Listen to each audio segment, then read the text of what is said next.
Hello दोस्तों। तो start करते हैं समष्टि अर्थशास्त्र का जो चैप्टर। देखो करवा क्या रहे थे, देखो हमने अभी तक जो करा है वो नेशनल इनकम के सारे चैप्टर ऑलरेडी अपलोडेड है। मैं दोबारा बोल रहा हूँ, प्लेलिस्ट में जाकर के आप नेशनल इनकम के सारे चैप्टर विद न्यूमेरिकल कर लीजिए। मैंने एक एक न्यूमेरिकल करा रखा, उसमें भर भर के, मतलब आप देखोगे ना एक एक मतलब छान छान करके न्यूमेरिकल निकाल निकाल के कराए थे मैंने बुक से, अगर आपको ध्यान हो तो।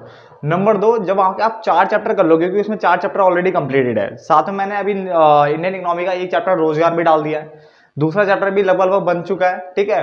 बट दिक्कत यह है कि कमेंट आ रहे कि इन चैप्टर्स को पहले बना दो, यानी ये जो चैप्टर नंबर 7, चैप्टर नंबर 8 और चैप्टर नंबर 9 है, ठीक है, मैक्रो इकोनॉमिक्स का, समष्टि अर्थशास्त्र का, तो उसको बना दो। तो एक काम कर लेते हैं, इसको भी मैं साथ में चला लेता हूँ साथ साथ में, क्योंकि शायद हो सकता है आपके टेस्ट वेस्ट चल रहे हो शायद, इसीलिए बच्चे वहां कमेंट कर रहे हैं कि इस चैप्टर को पहले करा दो।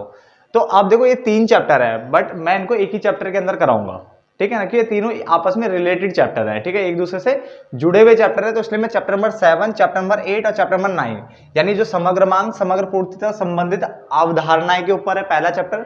दूसरा अल्पकालीन संतुलन उत्पाद, जो संतुलन उत्पाद है, ठीक है, इसके बारे में। और तीसरा न्यून, यानी जिसको हम कहते हैं अभावी मांग, ठीक है ना, और अधिक मांग की समस्या। तो इन 3 चैप्टर्स को हम एक साथ करने वाले हैं। कैसे करेंगे? एक साथ करेंगे। तो आप प्लीज चैप्टर की हेडिंग डाल दीजिए पहले फटाफट से, ठीक है ना। तो आप फटाफट से इन 3 चैप्टरों की हेडिंग डाल दीजिए पहले। ये 3 चैप्टर में एक साथ कराने वाला हूं, बार बार देखो आपको बताता रहता हूं कि मैं किस तरह से, मैंने 1 से लेकर 4 चैप्टर एक साथ करवाए थे, वैसे ये 3 चैप्टर एक साथ होने वाले हैं। सबसे पहली डेफिनेशन जो हमारी है वो समग्र मांग है, और इसमें भी मैं आपको न्यूमेरिकल कराऊंगा सारे, ठीक है, भर भर के न्यूमेरिकल करेंगे और चैप्टर को अच्छे से करेंगे, क्योंकि ये चैप्टर ऐसा चैप्टर है जो कि आपको बीए बीकॉम में भी मिलने वाला दोबारा से, अब बिल्कुल एज इट इज मिलेगा, बस एक टैक्स एक्स्ट्रा होता है वहां पे, ठीक है ना। चलो, तो समग्र मांग की बात कर लेते हैं सबसे पहले। तो समग्र मांग हमारे पास क्या है, यानी एग्रीगेट डिमांड, इंग्लिश में इसको कहते हैं एग्रीगेट डिमांड। तो देखो है क्या एग्रीगेट, मतलब मैंने आपको बताया था एग्रीगेट मतलब होता है टोटल, एग्रीगेट मतलब होता है टोटल। तो यहां पे लिखा हुआ है एक लेखा वर्ष में या एक वित्तीय वर्ष में। मैंने कहा था जब भी आप मैक्रो इकोनॉमिक्स में डेफिनेशंस देते हो, बड़ी डेफिनेशन देते हो, तो आपको एक साल की बात करनी होती है, यानी एक पर्टिकुलर टाइम पीरियड की बात करनी होती है। क्या करनी होती है? एक पर्टिकुलर टाइम पीरियड की बात करनी होती है। तो मैंने यहां पे क्या बोला, एक लेखा वर्ष में या एक वित्तीय वर्ष में एक अर्थव्यवस्था द्वारा समस्त वस्तुओं और सेवाओं की मांग। देखो जो भी अर्थव्यवस्था ने जो समस्त मतलब पूरे जितना भी उन्होंने वस्तु और सेवाओं की मांग करा है, उसका अगर मैं कुल जोड़ निकाल दूं तो क्या निकल के आ जाएगा? समग्र मांग। समग्र मतलब टोटल ही तो हो गया। तो डेफिनेशन क्या आ रही है कि एक लेखा वर्ष में या एक वित्तीय वर्ष में, एक लेखा वर्ष में या एक वित्तीय वर्ष में एक अर्थव्यवस्था द्वारा, यानी किसी मान लो एक देश के द्वारा जो भी समस्त वस्तु सेवाओं की मांग की जाती है, यानी जितनी भी वस्तुओं और सेवाओं की मांग कर रहा है, खरीद रहा है, ठीक है ना, उसको क्या बोल दिया हमने? समग्र मांग बोल दिया है। आप चाहे ये डेफिनेशन याद कर लो, या आप ये भी कर सकते हो, अथवा एक लेखा वर्ष में या एक वित्तीय वर्ष में। ये तो आपको लिखना है ताकि अच्छा वहां पे क्या नाम है आपका थोड़ा बने, ठीक है ना। चलो, एक देश की अर्थव्यवस्था में जो भी उत्पादित वस्तु और सेवाएं हैं, यानी जितना भी वस्तु और सेवाएं उत्पादित हुई है, उनकी खरीद पर किए गए कुल व्यय को समग्र मांग कहते हैं। तो वो बात तो वही होगी ना, वस्तु और सेवाओं की खरीद करी आपने, तो जो खर्चा करा, तो बेटा वो भी तो क्या होगा? कुल मांग का ही तो पार्ट बनेगा ना। तो दोनों के दोनों डेफिनेशन सेम बातें कर रही है। ध्यान से मेरी बात को सुनना है क्या। दोबारा बोलो, 3 चैप्टर हम एक साथ करने वाले हैं, ठीक है, इसलिए काफी सारी वीडियोस बनेगी इसके ऊपर, काफी सारी वीडियोस बनने वाली है। समग्र मांग की बात करें तो मैंने कहा एक लेखा वर्ष में या एक वित्तीय वर्ष में, यानी हम एक ईयर की बात कर रहे हैं, ठीक है ना। उसमें अर्थव्यवस्था के द्वारा, यानी एक अर्थव्यवस्था द्वारा जो भी समस्त वस्तुओं और सेवाओं की मांग की जाती है, जितनी भी समस्त मतलब सारी वस्तुओं और सेवाओं की जो मांग की जा रही है, उसको क्या बोला मैंने? उसके जोड़ को मैंने समग्र मांग बोला। समग्र यानी टोटल मांग का। और आप ये लिख लीजिए, एक लेखा वर्ष में, एक वित्तीय वर्ष में एक देश में उत्पादित जितनी भी वस्तु सेवाएं उत्पादित होती है, उनकी खरीद पर किए गए व्यय को भी क्या कहते हैं? किए गए कुल व्यय को समग्र मांग कहते हैं। क्लियर हो गया? तो डेफिनेशन काफी आसान है, दोनों के दोनों डेफिनेशन आप याद कर लीजिए, ठीक है ना।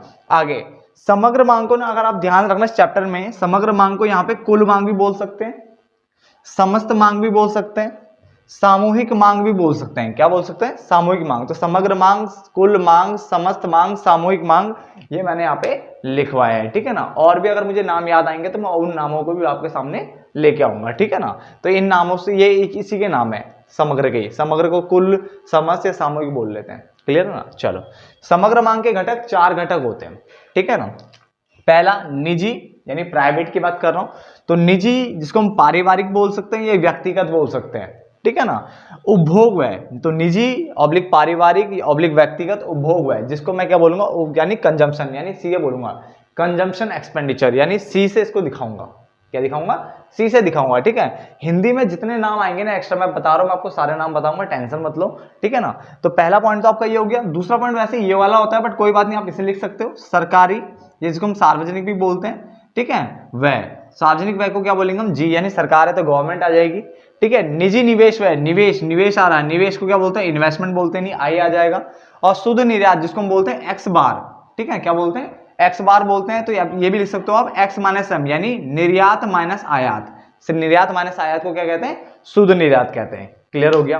तो बिल्कुल भी देखो डरना नहीं है, फटाफट खत्म करने वाले हैं। सबसे पहले मैंने कहा, एक लेखा वर्ष में, एक वित्तीय वर्ष में, एक देश में, यानी एक अर्थव्यवस्था के द्वारा जो भी समस्त वस्तुओं सेवाओं की जो मांग की जाती है, उसके कुल जोड़ को समग्र मांग कहते हैं। यानी जितनी भी वस्तुओं सेवाएं उत्पादित की जा रही है, उनकी खरीद पर किए गए कुल व्यय को क्या कहते हैं? समग्र मांग कहते हैं। दोनों याद कर लो ना यार, ठीक है ना। उसके बाद समग्र को कुल भी कहते हैं, समस्त भी कहते हैं, सामूहिक भी कहते हैं।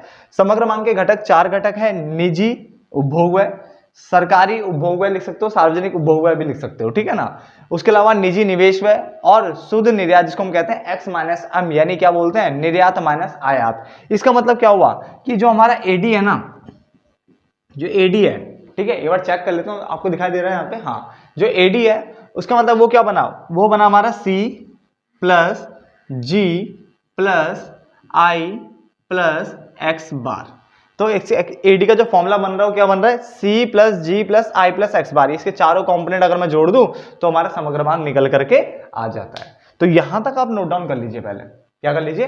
नोट डाउन कर लीजिए फटाफट से, फिर आगे बढ़ते हैं। तो अब आगे बढ़ते हैं। देखो हमारे पास जो कंपोनेंट थे उनकी डेफिनेशन फटाफट से कवर कर लेते हैं। सबसे पहला है निजी उपभोग व्यय। क्या हमारे पास? निजी उपभोग व्यय, जिसको हम क्या कहते हैं? सी, यानी कंजम्पशन बोलते हैं। क्या बोलते हैं? कंजम्पशन से इसको दिखाते हैं, सी से इसको दिखाते हैं, क्लियर, दर्शाते हैं।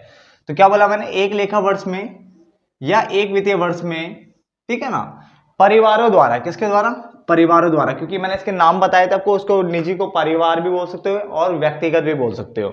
तो परिवारों द्वारा सभी वस्तुओं और सेवाओं की कुल मांग पर किए गए कुल व्यय को, यानी जितनी भी वस्तुओं सेवाओं की वो मांग कर रहे हैं या जो उपभोग कर रहे हैं, ठीक है, उस पे किए गए कुल व्यय को निजी उपभोग व्यय कहते हैं। यानी नाम से पता चल रहा है निजी उपभोग व्यय, यानी जब परिवारों द्वारा वस्तुओं सेवाओं की खरीद की जाती है, यानी परिवारों द्वारा वस्तुओं सेवाओं का उपभोग किया जाता है और उस पर खर्चा किया जाता है, तो उसको क्या बोला जाता है? निजी उपभोग व्यय। समझ में आ गया? तो एक लेखा वर्ष में या एक वित्तीय वर्ष में परिवारों द्वारा वस्तुओं सेवाओं, जितनी भी वस्तु, यानी सभी वस्तुओं सेवाओं की जो के उपभोग पर या की कुल मांग पर किए गए कुल व्यय को निजी उपभोग व्यय कहते हैं। पहला पॉइंट क्लियर हो गया, बेसिक सी डेफिनेशन है। नंबर 2, सरकारी उपभोग व्यय, यानी यहां पे तो परिवारों ने वस्तु सेवाओं की मांग की थी, अब यहां पे कौन करेगा? सरकार करेगा। तो हमने बोला सरकारी उपभोग व्यय से अभिप्राय एक लेखा वर्ष में, एक वित्तीय वर्ष में सरकार द्वारा, फिर दोबारा देखो वही, सभी वस्तुओं और सेवाओं की खरीद पर किए गए कुल व्यय को, यानी जो भी वस्तुओं सेवाएं सरकार खरीद रही है उस पे किए गए व्यय को क्या बोला हमने? यहाँ पे किए गए कुल व्यय को हमने सरकारी उपभोग व्यय बोला है। क्लियर हो गया यहाँ पे भी? उसके बाद आता है निजी निवेश व्यय। क्या आता है? निजी निवेश व्यय। तो इसको हमने क्या बोला? निजी निवेश व्यय से अभिप्राय निजी निवेशकर्ताओं द्वारा, कौन? निजी निवेशकर्ताओं द्वारा उन वस्तुओं पर किए गए व्यय से है, उन वस्तु पर किए गए खर्चे से है जिनसे उनके पूंजी स्टॉक में वृद्धि होती है, जिनसे उनकी पूंजी स्टॉक में वृद्धि होती है। क्योंकि देखो जो निवेश करता होगा, जैसे मान लो आप हो, आपने अगर 1 लाख लगाया तो गारंटीड है आप ये सोच के लगाते हो 1 लाख कि कल उस 1 लाख से आप बहुत सारे इनकम अर्न करोगे, यानी ज्यादा इनकम अर्न करोगे, तभी तो पैसा लगाते ना। तो उसने बोला निवेशकर्ता कौन हो गया? तो निजी निवेशकर्ता द्वारा उन वस्तु पर किए जाने वाले व्यय से है निजी निवेश व्यय से अभिप्राय निजी निवेशकर्ताओं द्वारा उन वस्तुओं पर किए गए व्यय से है जिससे उनके पूंजी स्टॉक में क्या होती है? वृद्धि होती है। और लास्ट है आपका शुद्ध निर्यात। निर्यात और आयात के अंतर को शुद्ध निर्यात कहते हैं। क्या बोला मैंने? निर्यात और आयात के अंतर को शुद्ध निर्यात कहते हैं। इसका मतलब जो शुद्ध निर्यात है इसको निकालने के लिए आपको क्या करना पड़ेगा? निर्यात में से आयात घटाने पड़ेंगे। जितने भी निर्यात होंगे सभी निर्यातों में से सारे आयात घटाने पड़ेंगे। शुद्ध निर्यात को क्या दिखाते हैं? एक्स बार से दिखाते हैं। निर्यात को एक्स बोलते हैं और आयात को एम बोलते हैं। तो हमारा फॉर्मूला एक और बन गया, X bar is equal to X minus M. ठीक है ना। तो ये हमारा क्या हो गया, शुद्ध निर्यात हो गया। क्या हो गया, शुद्ध निर्यात। तो हमने क्या पढ़ा, निजी उपभोग व्यय से अभिप्राय परिवारों द्वारा वस्तु, सभी वस्तुओं सेवाओं की खरीद पर किए गए व्यय को क्या कहते हैं, निजी उपभोग व्यय। खरीद मतलब उपभोग करना, मांग करना, क्लियर। जब सरकार सभी वस्तुओं सेवाओं की खरीद करेगी, सभी वस्तुओं सेवाओं का उपभोग करेगी सरकार, तो उस पर किए गए कुल व्यय को क्या कहते हैं, सरकारी उपभोग व्यय, क्योंकि यहाँ पे सरकार कर रही है। निजी निवेश में मैंने क्या बोला, जो निजी निवेशकर्ता क्या करते हैं, द्वारा निजी निवेशकर्ताओं द्वारा उन वस्तुओं पर किए जाने वाले वैसे जिनसे उनके पूंजी स्टॉक में यानी पैसे में क्या हो रही है, बढ़ोतरी हो रही है। क्लियर है। आगे शुद्ध निर्यात, निर्यात और आयात के अंतर को शुद्ध निर्यात कहते हैं। यानी शुद्ध निर्यात बराबर निर्यात माइनस आयात, निर्यातों में से आयातों को घटा दिया जाता है। और यहाँ पे मैंने बोला एक्स बार लिखते हैं इसको, बराबर एक्स माइनस एम। समझ में, एक्स मतलब निर्यात यानी एक्सपोर्ट को एक्स से बताते हैं और इंपोर्ट को किससे बताते हैं, एम से बताते हैं। क्लियर हो गया। चलो, जो आपको समझाया जा रहा है बच्चे यहां तक आप नोट डाउन कर लीजिए पहले। और इसके बाद दोबारा एक चीज और लिख लेना, जो मैंने अभी आपको बताया, इसको लिख लिया ना आपने, इसके बाद लिखना, ठीक है। ये लिखने के बाद इसको मिटा दो, ठीक है ना। तो मैं इसको मिटा रहा हूं और इसके बाद फिर आपको लास्ट में दोबारा से लिखना है। इसका मतलब अब ढंग से समझ में आ गया है कि जो एग्रीगेट डिमांड होता है यानी एडी होता है, उसका फॉर्मूला बनता हमारा सी कंजम्पशन एक्सपेंडिचर, यानी सी हमारा था उपभोग व्यय, निजी उपभोग व्यय, उसका सरकारी उपभोग व्यय, ठीक है ना, प्लस, ठीक है, इन्वेस्टमेंट एक्सपेंडिचर आ जाएगा, यानी निजी निवेश व्यय आ जाएगा, है ना, निवेश व्यय आ जाएगा और शुद्ध निर्यात आ जाएगा। क्लियर है। तो C प्लस जी प्लस आई प्लस एक्स बार, ठीक है ना। आप चाहे तो उसको ऐसे भी लिख सकते हो, AD is equal to C plus I आगे रख सकते हो, ठीक है, plus G plus X bar. बात तो एक ही है ना, तो आप ऐसे लिख लीजिए C प्लस आई प्लस G प्लस एक्स बार। तो इस तरह से दोनों तरह से आप लिख सकते हो।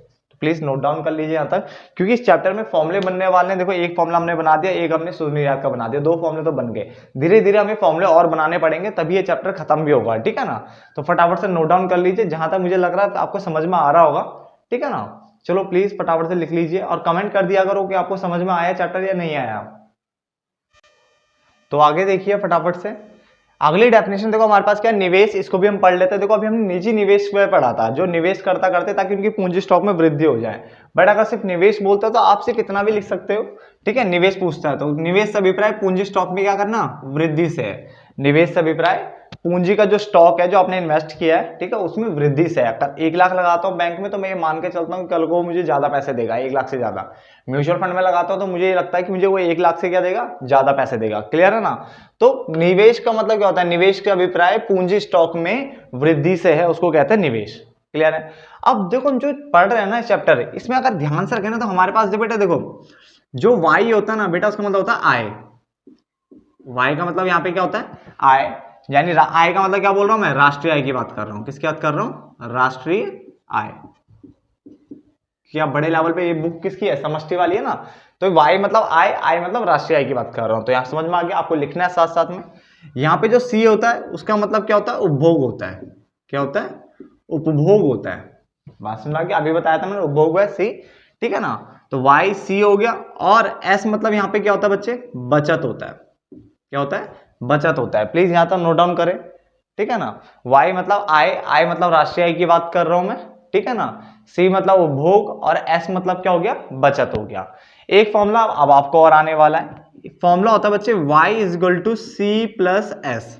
क्या होता है, y is equal to C plus S होता है। और अगर मान लो आपको c निकालना है तो आप क्या करोगे, ये निकालना है तो y को वो s को वहां जाके माइनस कर दोगे तो y माइनस एस। और अगर आपको s निकालना है सेविंग, तो c को वहां भेज दोगे तो y में से क्या घटा दो, c। आप बोलोगे फॉर्मूला ऐसे कैसे बनाया है, देखो फॉर्मूला ऐसे बनता है। सपोज करो राम, ये राम है, ठीक है ना। राम क्या करता है, राम मान लो राम की इनकम जो है 1000 है। सपोज करो राम की इनकम है 1000 रुपए में वो 600 तो क्या करता है, खाता है, यानी 600 को तो उपभोग करता है। 600 वो खाने पीने में उड़ा देता। नहीं, कोई भी खाने पीने का मतलब ये नहीं होता बच्चे से खा रहे हो, मतलब कपड़े उपड़े भी लाए तो वो भी तो भोगी हो गए ना। तो 600 रुपए इसने खर्च कर दिए, तो उसका मतलब 600 खर्च कर दिए तो उसका मतलब 400 क्या कर दिया इसने, बचा लिए। 400 क्या कर लिए, बचा लिए। तो देखो ना फॉर्मूला वही तो बन रहा है कि जो इनकम है ना 1000 रुपए इसने कमाए, जिसमें से 600 खाए और 400 बचाए। देखो 1000 ही तो आ रहा है ये भी, है ना। तो 1000 रुपए कमाए जिसमें से 600 खाए 400 बचाए, ठीक है ना। तो कैसे करा आपने, 600 खाए मतलब सी कंजम्पशन, 400 बचाए मतलब एस यानी सेविंग, ठीक है ना। और इनकम कितनी थी इसकी 1000 नहीं भाई, तो y बराबर क्या हो गया आपका c प्लस एस, ठीक है। तो एक फॉर्मूला और बन गया, तो 3 फॉर्मूले मैंने आपको कराए, AD बराबर c प्लस आई प्लस जी प्लस एक्स बार। एक्स बार बराबर दूसरा फॉर्मूला क्या होता है, x माइनस एम, निर्यातों में से आयातों को घटाना होता है। तीसरा y is equal to C plus S होता है, 1000 कमाया जिसमें 600 खाया प्लस 400 बचाया, तो उपभोग प्लस बचत के बराबर होती है इनकम, क्लियर। उसके अलावा अगर c निकालना है तो ये कोई फॉर्मूला नहीं, तो c से बन रहा है, s को वहां जाके माइनस कर दो, और अगर मान लो s निकालना तो c वहां जाके माइनस हो जाएगा, क्लियर हो गया। फटाफट से नोट डाउन कर लीजिए बच्चे यहां तक भी। तो आगे बढ़ते हैं, देखो अब हमारे पास क्या डेफिनेशन है, समग्र पूर्ति, जिसको हम कहते हैं एग्रीगेट सप्लाई, क्या बोलते हैं एग्रीगेट सप्लाई, ठीक है। शॉर्ट फॉर्म में बोलूं तो AS, समग्र मांग को AD बोलते हैं, समग्र पूर्ति को AS बोलते हैं, एग्रीगेट सप्लाई, ठीक है ना, वहां एग्रीगेट डिमांड था उस वाले में।